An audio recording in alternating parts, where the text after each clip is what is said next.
வணக்கம். விடுதலை ராஜேந்திரன்.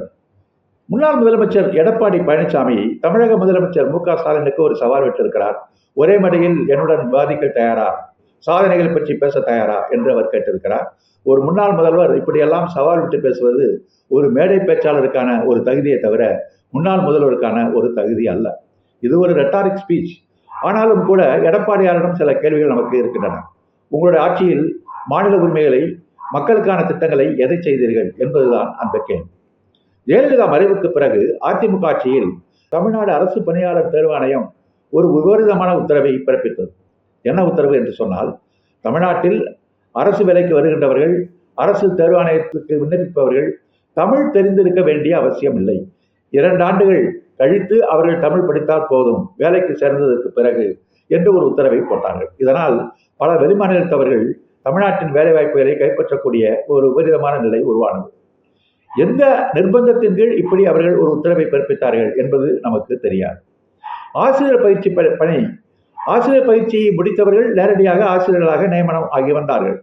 இதற்கு மாற்றாக ஆசிரியர் பணி முடித்ததற்கு பிறகு அவர்களுக்கு தகுதி தேர்வு என்ற ஒரு தேர்வை கொண்டு வந்தார்கள்.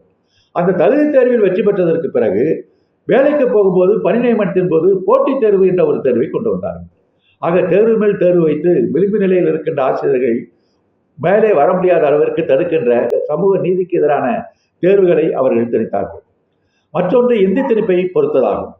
புதிய தேசிய கல்விக் கொள்கை, கஸ்தூரி ரங்கன் கமிட்டி தேசிய கல்விக் கொள்கை அறிவித்த போது முதலில் தமிழ்நாட்டில் மும்மொழி திட்டம் அறிமுகப்படுத்தப்படும் என்று அதில் கூறப்பட்டு இருந்தது.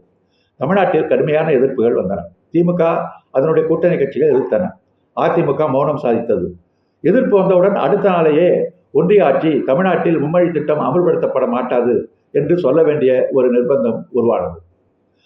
தொடர்வண்டி துறையில் தொடர்வண்டியை கட்டுப்படுத்தக்கூடிய அதிகாரிகள் தங்களுக்குள் தொடர்வண்டியை கட்டுப்படுத்துவது பற்றிய கருத்து பரிமாற்றங்களை இந்தி மொழியில் மட்டும்தான் நடத்த வேண்டும் என்று தென்னக ரயில்வே ஒரு விபரீதமான உத்தரவை போட்டது.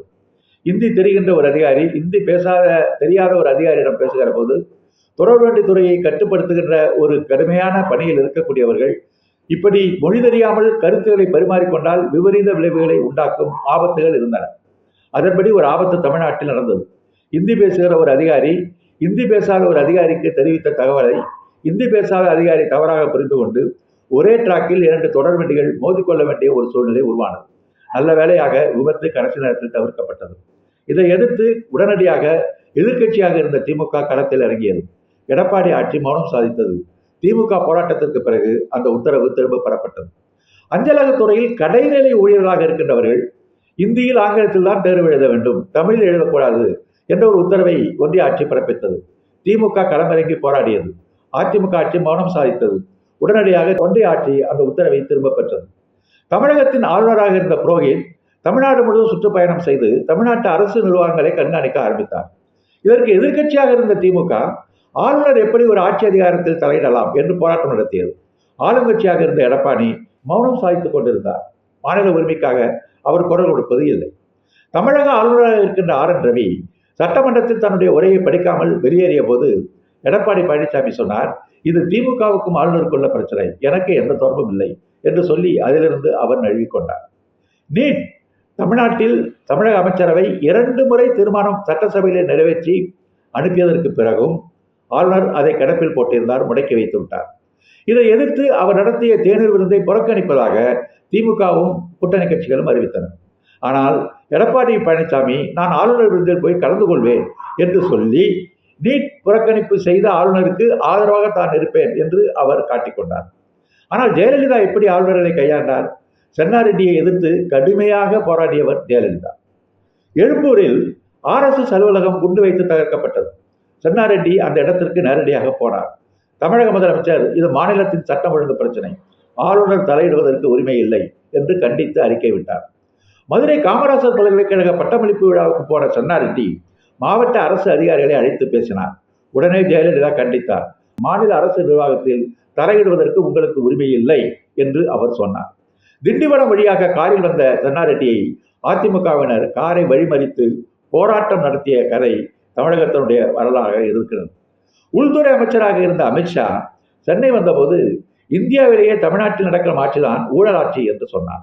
அதற்கு பிறகு எடப்பாடியிடம் சென்று கேட்டபோது அமித்ஷா அப்படியெல்லாம் பேசியிருக்க மாட்டார், அவருடைய இந்தி பேச்சை தமிழில் மொழிபெயர்த்தவர்கள் தவறாக புரிந்து கொண்டு அப்படி சொல்லியிருக்கலாம் என்ற ஒரு விளக்கத்தை அவர் தந்தார் என்று சொன்னால் எந்த அளவிற்கு அவர் அடிபணிந்து கிடந்தார் என்பதையும் நாம் சிந்தித்து பார்க்க வேண்டி இருக்கிறது. அது மட்டுமன்றி நாடாளுமன்றத்தில் கொண்டு வந்த அத்தனை சட்டங்களையும் கண்ணை மூடிக்கொண்டு ஆதரித்ததுதான் அஇஅதிமுக ஆட்சி என்பதை தமிழ்நாட்டு மக்கள் நன்றாக அறிவார்கள்.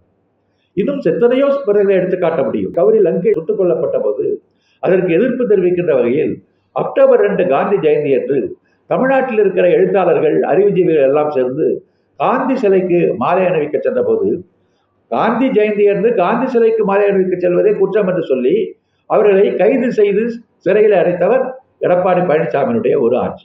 மேலிருந்து வந்த ஒரு உத்தரவின் கீழ் கர்நாடகாவில் கௌரி லங்கேஷ் கொலை செய்யப்பட்டதை கண்டித்து இந்த ஆர்ப்பாட்டம் நடந்தது என்பதற்காக இப்படி ஒரு உபரிதான முடிவை அவர்கள் எடுத்தார்கள்.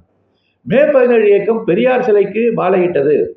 அதனுடைய திருமுருகன் காந்தி சிறையிலிருந்து வெளிவந்து பெரியார் சிலைக்கு மாலையிட்டார் என்பதற்காக அவர் மீது கைது செய்து மாலையிட்டவர்கள் மீது வழக்கு தொடுத்தது எடப்பாடி பழனிசாமி ஆட்சி. கந்த சஷ்டி கவசத்தில் இருக்கிற வரிகளை ஒரு யூடியூப் சேனலில் எடுத்து அப்படியே கையாண்டது என்பதற்காக பாஜகவின் நிர்பந்தத்தை ஏற்று அவர்கள் மீது குண்டர் சட்டத்தை ஏவியது எடப்பாடி பழனிசாமி ஆட்சி. இப்படி ஏராளமாக நாம் பட்டியல்களை நீட்டுக்கொண்டே போக முடியும். ஆக ஒன்றிய ஆட்சியினுடைய கட்டுப்பாட்டுக்கு பணிந்து கொண்டு தமிழ்நாட்டினுடைய உரிமை அடையாளங்களை அழித்து நடந்த ஒரு ஆட்சியை நடத்தியவர் தான் எடப்பாடி பழனிசாமி. தமிழக முதல்வருக்கு அவர் சவால் விடுவதில் எந்த விதமான நியாயமும் இல்லை. ஒரு பக்கம் பாஜகவின் நிழலாக இன்னொரு பக்கம் அதிமுக களத்தில் இருக்கின்ற போது இந்த தேர்தலை, இந்த வாக்குச்சீட்டை பயன்படுத்தி மீண்டும் ஒரு சர்வாதிகார பாசிச ஆட்சி வராமல் நாம் தடுப்பதற்கு இந்த அணிகளை நாம் தோற்கடிக்க வேண்டும்.